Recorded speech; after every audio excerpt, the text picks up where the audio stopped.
Morning students. आज आम पढ़ा इंग्लिश बही सेकेंड चैप्टर कौन लिटिल रेड राइडिंग हुड। ठीक अच्छे।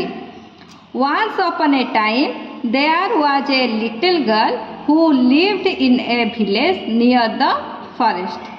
हर name was little red riding hood. दिनकर कथा गोटे छोट झीटे रोला कौट रोला ना जंगल पाखरे थिबा गाँव में रोला। तार ना कौन थिला ना ता ना थिला लिटिल रेड राइडिंग हुड। ठीक अच्छे। One morning little red riding hood asked her mother if she could visit her grandmother. दिने सकाଳେ कौन है ना लिटिल रेड राइडिंग हुड पचारा ता माँ को कि से तार आई माँ घर को जापर कि। Good idea her mother said. ता माँ कौन कहले बहुत बढ़िया कथा बहुत बढ़िया बुद्धि।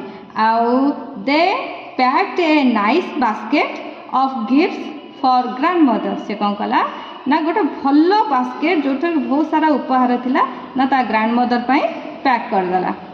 When the basket was ready the little girl put on her red cloak kissed her mother and bade her good bye.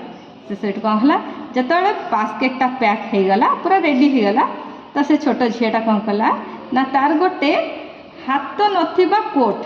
ठीक अच्छे। आगुड़ समस्ते पिंधुले से भाया कोटे कौन कला ना रखिला। आउ कौन कला ना ता माँ को गोटे किस कला आउ से गुड बाय कहीकि जीवाई चाहिला। ठीक अच्छे।